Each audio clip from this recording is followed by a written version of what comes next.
তুই সব আধুনিক আধুনিক করিস। রান্না কি মোবাইল অ্যাপ নাকি? আমি রান্না শিখেছি চোখে দেখে, হাতে মেপে।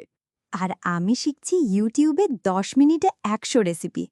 আপনার রান্নায় ইতিহাস আছে, আমার রান্নায় ভিউজ আর কমেন্টস আছে। তুই রান্না করিস ফলোয়ার বাড়ানোর জন্য, আমি করতাম শ্বশুরের মন ভরানোর জন্য। মা, এখন শ্বশুরের মন ভরানো যায় না, ওনারও এখন ইনস্টাগ্রাম অ্যাকাউন্ট আছে। তুই যাই বল, আমার রান্নার স্বাদ আলাদা। তোর রান্না খেয়ে মনে হয় গুগল ট্রান্সলেট ব্যবহার করছি। কিছুটা মেলে কিছুটা মেলে না। মা, আপনার রান্না খেলে মনে হয় পুরনো টেলিভিশন, কখনো সাদা কালো, কখনো অ্যান্টেনা ঘোরাতে হয়। তাহলে আজ রান্নাঘরে যুদ্ধ হবে। ডাল ভাত মাছ সব রান্না করব দুজনেই আলাদা আলাদা। ঠিক আছে মা, দেখি কার রান্না খেয়ে শ্বশুর বেশি পানি খোঁজে। আরে এ কি যুদ্ধ হচ্ছে?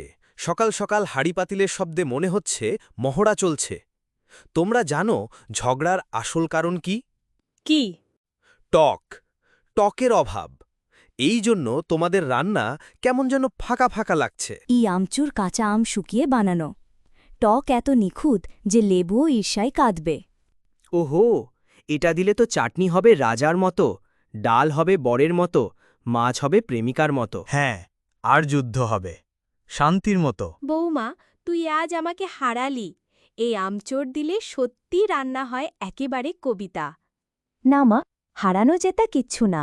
আপনার রান্নার অভিজ্ঞতা আর আমার আমচুরের টুইস্ট, এই দুই মিলে নয়ার স্বাদ। তাহলে আজ থেকে আমাদের নাম হবে টক ঝাল মিষ্টি কিচেন কমিটি। আর আমাদের মূল স্লোগান হবে ঝগড়া নয় আমচুর চাই, ঝগড়া নয় আমচুর চাই।